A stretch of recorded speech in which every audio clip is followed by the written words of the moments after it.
Boa tarde, ouvintes da Rádio Cultura. Estamos iniciando mais um Contraponto pela 1460, Rádio Cultura de Além Paraíba. Quero dar um abraço a você que nos ouve em qualquer parte da região, na cidade e pela internet para o Brasil e o mundo todo. Por falar em internet, nós estamos mais uma vez gravando esse programa através da internet e está de volta o trio que fez o blog do programa ter mais de 200 acessos em menos de uma hora, né? Gerson Santos, Marlon Adame e Regilene Santos.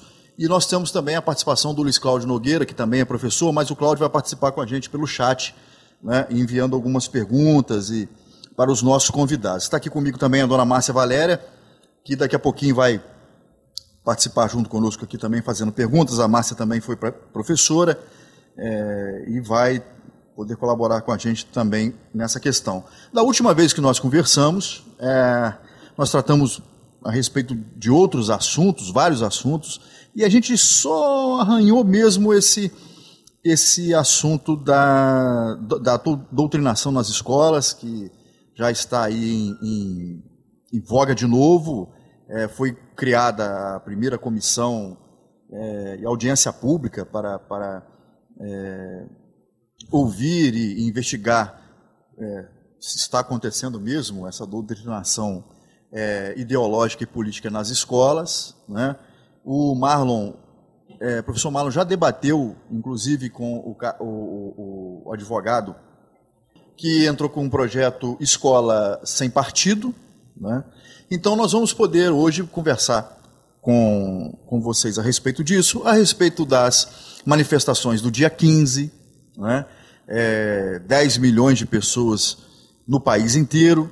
Então, vamos começar esse assunto. Eu quero primeiro aqui mandar um abraço para o Luiz Cláudio. Luiz Cláudio, muito obrigado pela sua participação no programa. Pode, daqui a pouquinho, assim que você quiser enviar as suas perguntas pelo chat. Seja bem-vindo, Gerson Santos, Marlon e Regilene, a mais um Contraponto. A palavra está com vocês. Vamos começar pelo professor Marlon. Professor, eu queria saber, eu sei que algumas opiniões que você tem tido a respeito dessas supostas novidades, no sentido de investigar a doutrinação, né? A própria passeata de 2,2 milhões de pessoas só em São Paulo, né? Você também tem uma ideia diversa do que aconteceu. Então, vamos começar a falar sobre a audiência que aconteceu na Câmara a respeito de doutrinação política e ideológica nas escolas. Boa tarde, professor. A palavra está com você. Boa tarde, Renato. Boa tarde, amigos da sala, grandes parceiros aí das nossas conversas virtuais, troca de ideias. Com relação a essa audiência pública, a gente tem aí já, desde o ano passado, a atividade do advogado Miguel Najib em desenvolver um projeto de lei para que possa ser cessado esse processo de doutrinação nas escolas via professores ou livro didático. Pois bem, nós temos uma estrutura de ensino no Brasil totalmente podemos chamar de esquerdizada, né, em todos os níveis. A cartilha gramsciana foi aplicada de uma maneira muito correta, né, com muito afinco, e hoje nós observamos que o resultado da aplicação da tomada de espaços na área do ensino, na área da mídia e na formação de corpos e mentes que vão propagar a mentalidade e as práticas revolucionárias do socialismo no Brasil é praticamente total, né? O ano passado eu tive um debate com o Miguel Najib a respeito desse projeto de lei dele, que foi divulgado primeiramente nas câmaras municipais e algumas assembleias legislativas, e que algumas cidades e alguns estados compraram a ideia e estão implantando o projeto dele a nível estadual ou municipal. existe um problema muito sério nesse projeto de lei. A estrutura do ensino ela foi montada e pautada, primeiro, num método marxista de ensino, segundo, com uma legislação própria, aonde existe uma verticalização do ensino, balizada na LDB, e tem como o cérebro mor desse processo o Ministério da Educação e Cultura. Então, no Brasil nós temos aí o Plano Nacional de Educação, que praticamente baliza todo o ensino público e privado, né, todo ele pautado no Plano Nacional.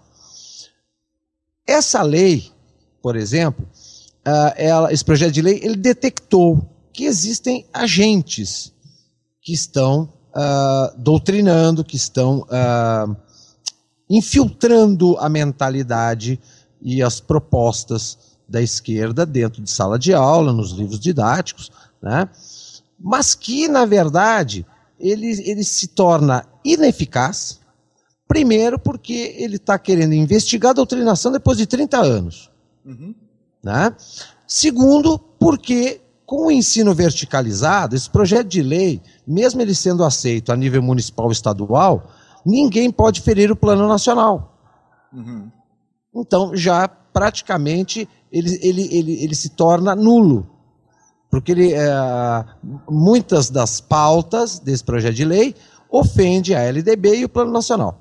Então, ele praticamente perde o efeito.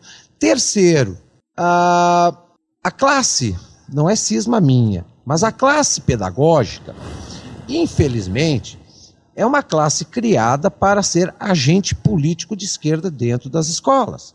São aqueles burocratas que implementam a metodologia marxista de ensino, que fiscalizam o professor que não cumpre a cartilha, e por aí vai. Muito bem. A proposta básica do seu Miguel Najib é justamente tirar o policiamento do, entre aspas, doutrinador de sala de aula, o professor, dos pedagogos, que na verdade são eles que incentivam a doutrinação, indiretamente, e passa para os alunos. Aí foi um questionamento que eu fiz para o próprio Miguel à época. Com que autoridade um aluno pode chegar e acusar um professor de doutrinação? Com que bagagem intelectual, com que bagagem de vida um aluno pode chegar e questionar ou policiar esse profissional dentro da sala de aula? Então, digamos, o projeto dele juridicamente, a montagem jurídica, ela é muito bem embasada na Constituição, na LDB, digamos, o conjunto jurídico ele é muito bonito, no papel. Na prática, inviável, totalmente inviável. Ainda mais quando tu tem que te confrontar com um monstro criado durante 30 anos, aonde tu tem praticamente 70% dos profissionais do ensino, todos eles cartilhados pelo socioconstrutivismo interacionista, policiado pela pedagogia, né, dentro desse complexo burocrático que a pedagogia impõe via MEC. Eu não jamais quero crucificar nenhum tipo de profissional, né? Mas o MEC, enquanto o MEC tiver a batuta e verticalizar o sistema de ensino brasileiro, nós não vamos acabar com a doutrinação jamais. Jamais, não tem como. Tu tem que começar de cima, tu tem que começar o desmanche de cima para baixo. Aqui embaixo, na linha de frente, no fronte da educação, na sala de aula, ou nas secretarias regionais, tu pode ir lá tentar colocar novas regras, etc., mas não são eficazes de maneira alguma, porque no momento em que tu vai confrontar essa nova regra com o Plano Nacional, perde efeito.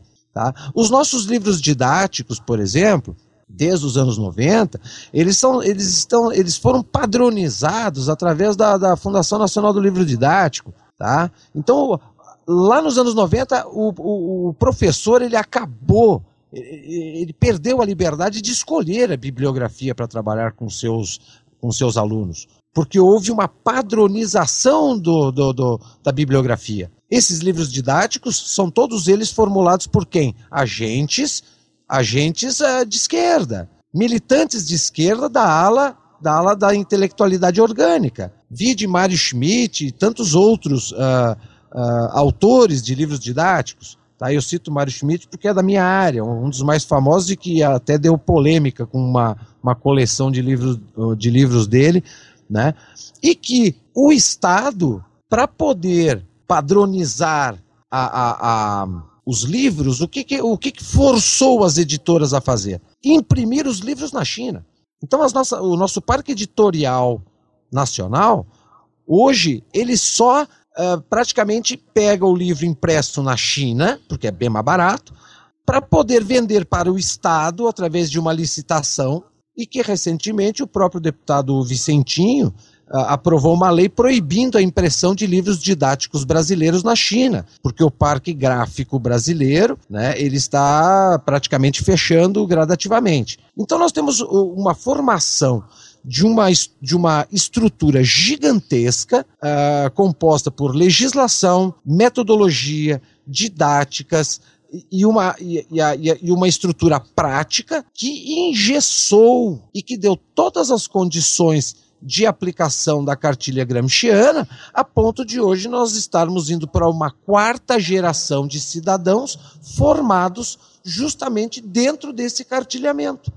Professor, o Luiz Cláudio está fazendo a primeira pergunta. Ele fala: quem seriam os agentes fiscalizadores dessa não doutrinação? Não seria como Jack Stripador abrindo um açougue em Londres? Ou como os comparsas do Fernandinho Beiramar fiscalizarem seus crimes de tráfico de drogas? Bom, em primeiro lugar, quando tu tem um Estado que promove não um ensino, mas uma intervenção estatal através de uma ideologia política e verticalizada de cima para baixo, isso aí está totalmente fora do contexto de um Estado democrático de direito. Está lá muito claro na Constituição a liberdade de ensinar e a liberdade de aprender. Aqui no Brasil, infelizmente, nos últimos 30 anos, ninguém tem liberdade nem para ensinar, muito menos para aprender. O professor que quer ensinar com liberdade, ele é boicotado, ele é sacado fora, ele é tirado do cenário. E o aluno que quer aprender, ele é literalmente achacado e pressionado a, no mínimo, decorar aquela cartilha para poder atingir o final de um curso e ter um diploma na mão que para ele não vai valer nada. Ok. Eu queria ouvir a opinião da Redilene a esse respeito. Redilene, boa tarde para você. Seja bem-vinda ao Contraponto. Boa tarde, Renato. Boa tarde, senhores ouvintes. Muito obrigada mais uma vez pelo convite. Além de uma grande honra, é uma grande responsabilidade estarmos aqui trazendo os nossos conhecimentos para que as pessoas concatenem, unam o seu conhecimento e parem para raciocinar um pouco. Foi muito bom tu me chamares nesse momento, Renato, porque o Marlon, quando toca na questão da doutrinação dos professores, uma lástima muito grande é que o Ministério da Educação e Cultura, como praticamente as demais pastas ministeriais, eles jogaram fora a Constituição e, em especial, o artigo 206 da Constituição Federal, inciso 3º, que garante, aspas, o ensino será ministrado com base nos seguintes princípios, inciso 3º, pluralismo de ideias e de concepções pedagógicas e coexistência de instituições públicas e privadas de ensino.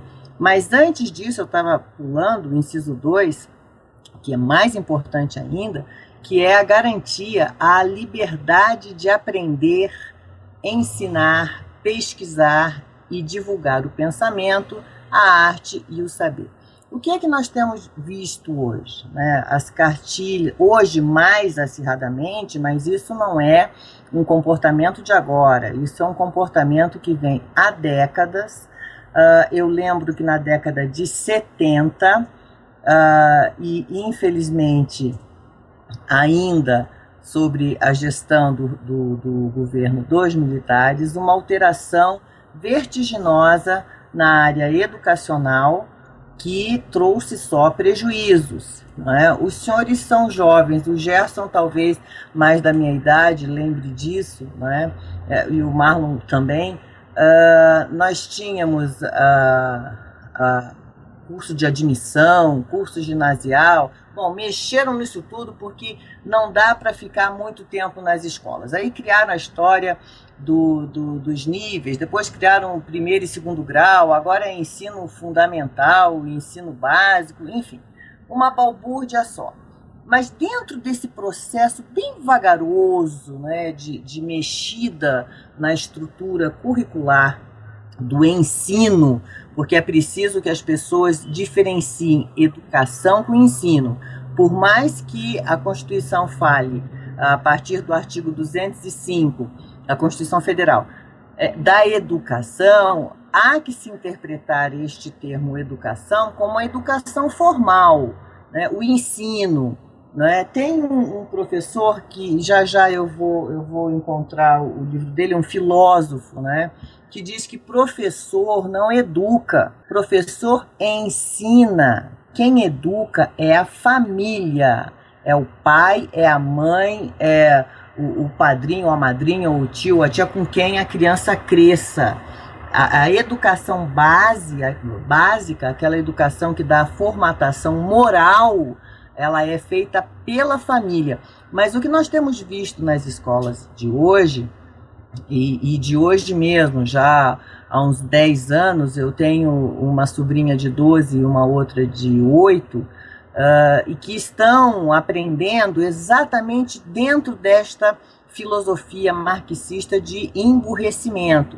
E ai as gurias ainda não, são menininhas, mas em termos universitários, eu em 2008 e 2012 tentei voltar ao ensino do magistério superior, mas óbvio que dentro da minha visão de objetividade do magistério, de levar os alunos a pensar, né? Um curso de direito, tu não pode embotar a pessoa.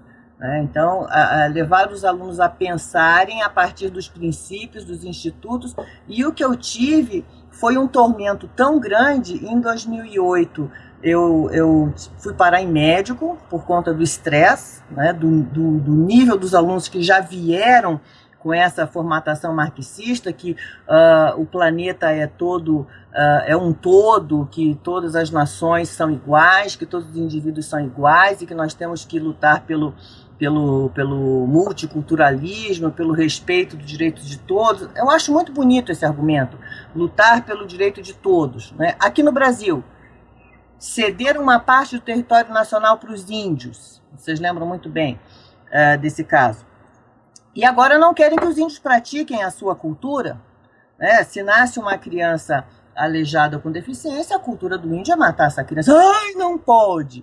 Então, eu gostaria, Renato, para não me estender mais do que eu já me estendi, de destacar que o que nós temos visto hoje é um ferimento violento contra os incisos 2º e 3º do artigo 206 da Constituição Federal, que garante a liberdade no ensino, a liberdade no aprender, e no inciso 3º, a pluralidade de ideias e concepções pedagógicas, o que nós não vemos no Brasil. Um aluno hoje que se insurja contra a ideia marxista de um professor que já veio bitolado para ensinar que todos são iguais e esquecem o final, né? Aristóteles não disse que todos são iguais a qualquer pano, todos são iguais à medida em que se igualam. Um aluno que se insurge, ele corre o risco de ser reprovado. Nós conhecemos, temos um amigo que concluiu um curso de pós-graduação e porque ele não repetiu a cartilha marxista, as bestagens que estavam ali, bestagens que eu digo porque realmente são colocações inviáveis, né? Que foram postas ali. Eu nunca vi um curso de pós-graduação fazendo prova final para aprovação e para diplomação desse aluno. Esse aluno foi reprovado porque a concepção e a proposta ideológica dele vai contra esta proposta marxista implantada no Brasil já há algum tempo. Então, Renato, nesse primeiro momento era isso que eu gostaria de deixar registrado em relação à educação no Brasil. Obrigado, Regilene.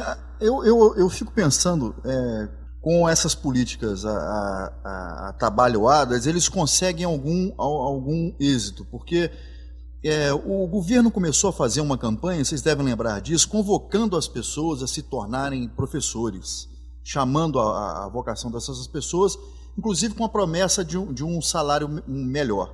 A respeito disso, o ex-ministro da Educação do senhor Lula, o ex-governador de Brasília, do Distrito Federal, o Cristóvão Buarque, ele tinha proposto ao senhor Lula uma federalização da educação no Brasil em 20 anos.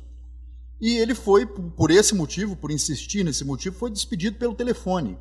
Não é? Então, ele recentemente disse o seguinte: olha, nós estamos num paradoxo. Por quê? Se a gente paga bem o professor, as pessoas vão começar a se sentir atraídas pela carreira, né? Mas pessoas que estão sendo atraídas pelo dinheiro. E gente que não tem paciência, não tem condição nenhuma de estar em sala de aula. Por outro lado, se a gente reduz e não paga bem o professor também, que é o que está acontecendo, nós vamos ficar com falta, né, de professores no país, nas escolas. Né? O que eu quero deixar para vocês, aí eu vou ouvir cada um,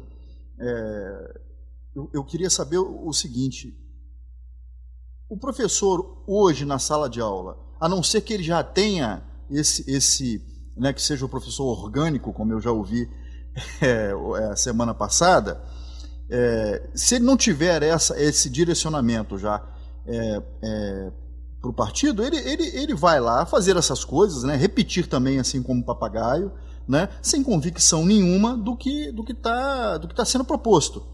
Né? Bom, eu vou fazer isso aqui porque depois eu garanto o meu contra-cheque no final do mês.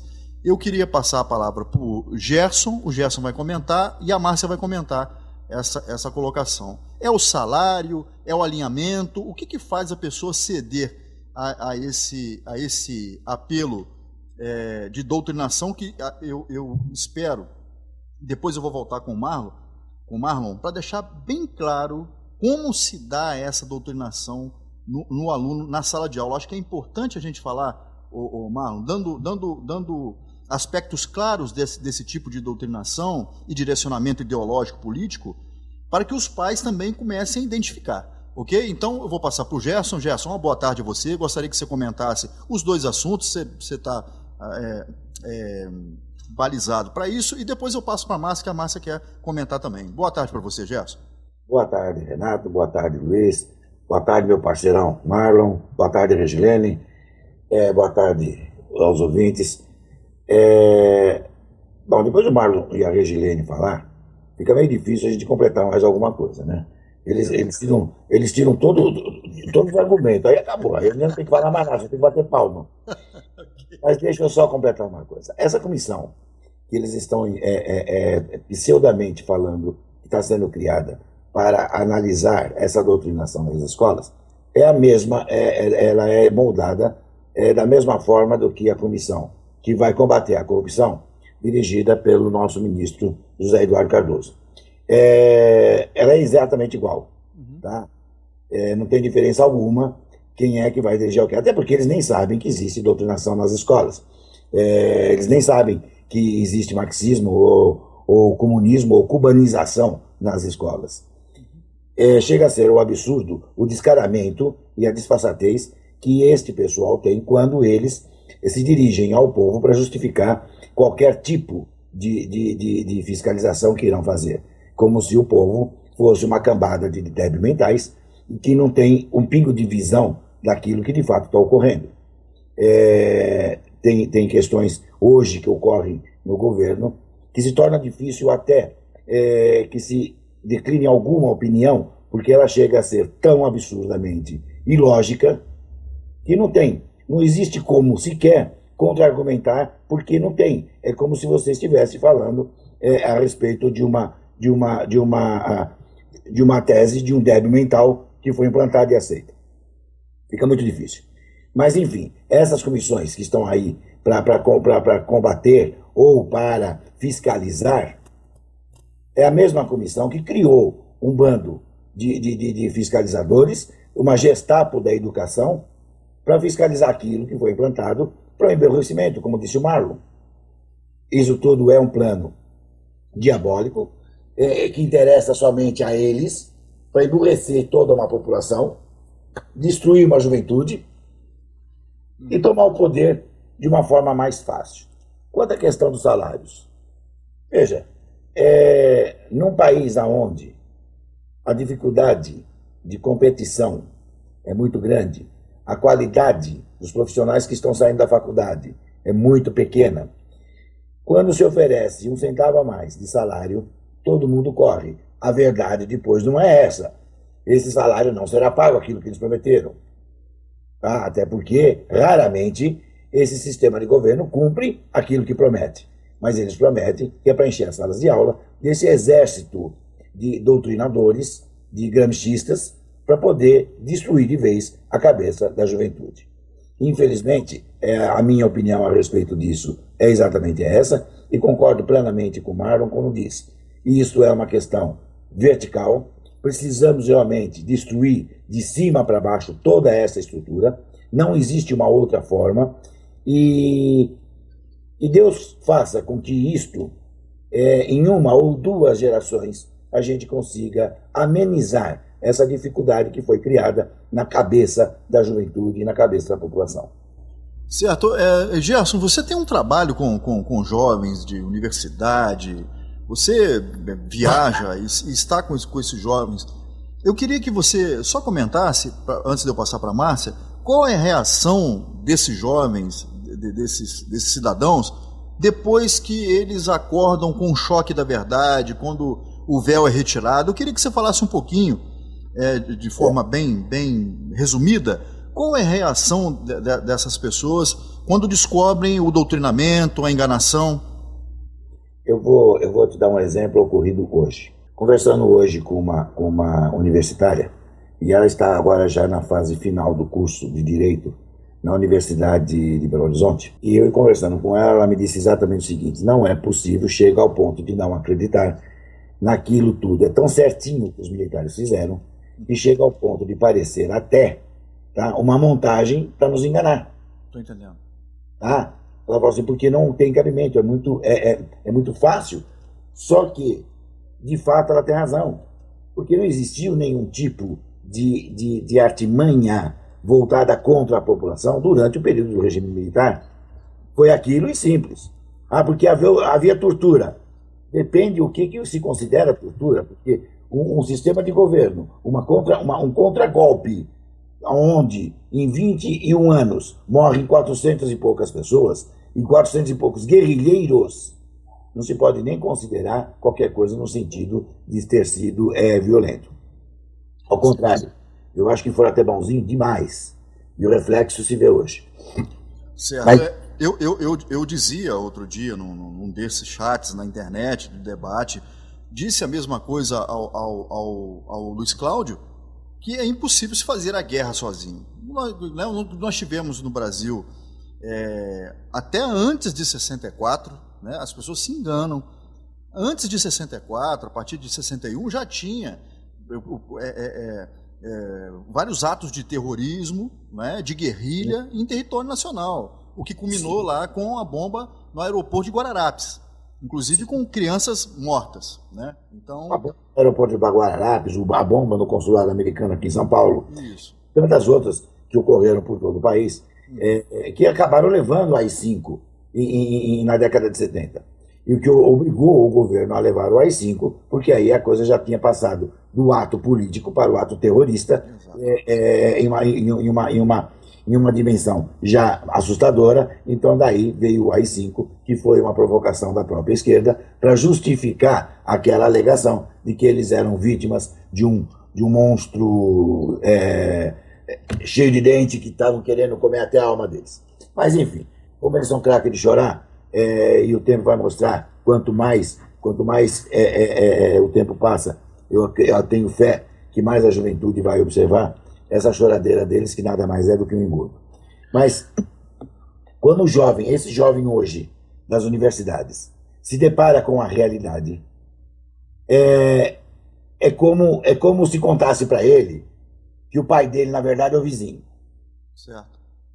é um choque muito grande que eles levam, tá? Porque aquilo tudo que veio empanando o olhar deles, aquela visão deturpada que eles tinham de uma situação, quando aquilo se descortina e que eles veem que, de verdade, eles são massas de manobra, apenas objetos de manipulação de um jogo de xadrez, que eu volto a repetir, diabólico, o choque é muito grande.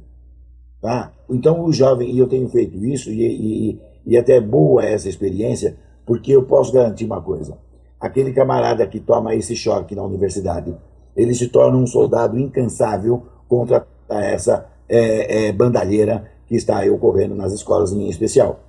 Ele se torna um elemento fantástico nessa guerra. Ocorre que ele muitas vezes, eu tenho um caso aqui, eu não vou frisar o nome dela, para que não cause qualquer tipo de problema com ela na faculdade, porque ela tem que ainda manter vínculo com a faculdade.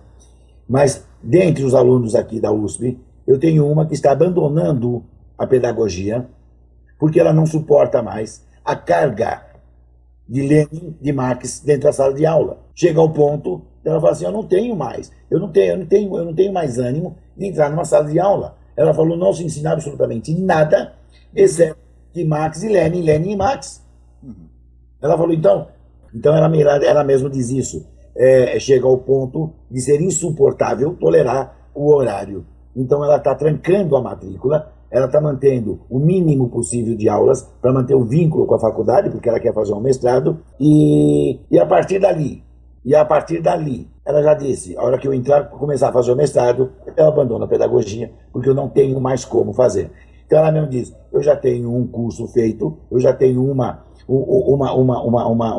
missão cumprida, não vou tolerar isso, porque chega a ser insuportável. E é este ponto que está a educação dentro das faculdades. E aí depois vem alguém dizer o seguinte, que vamos fazer uma reunião para avaliar o domínio esquerdista nas escolas. Ora, eu sou idiota, eu sou imbecil, e assim é toda a população.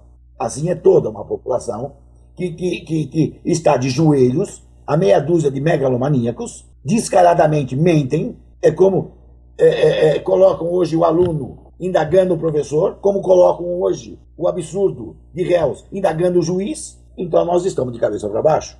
Não é possível mais que se possa conviver com uma situação dessa. Então a minha opinião é essa, Renato. Tá certo, Gerson. O Luiz Cláudio fez um comentário e está dizendo que ele pensa que não é a questão dos professores aceitarem a doutrinação, não é por salário nem por medo, é por ideologia mesmo. A grande maioria dos professores já foi doutrinada, e a outra parte é o processo semiótico. Sim, o Luiz tem toda a razão, porque este processo já vem há 3 décadas, mais intensamente. Então esses que hoje estão assumindo as cadeiras de professores já são aqueles manipulados há 2, 3 períodos atrás. Então eles já vêm com essa carga, com esse chip, tá? Vermelho louco na testa. Então não tem jeito. Então realmente é uma questão ideológica, eles já vêm hipnotizados, eles já vêm com a política do ódio incutido na cabeça, e é essa política que eles vão transferir para os seus alunos. O Luiz tem toda a razão nisso. Ok, eu vou fazer um pequeno intervalo então. Quando eu voltar, a dona Márcia vai dar a opinião dela, e encerrando esse assunto, o professor Marlon dando aí aspectos claros de doutrinação, ok? Daqui a pouquinho, depois do intervalo comercial.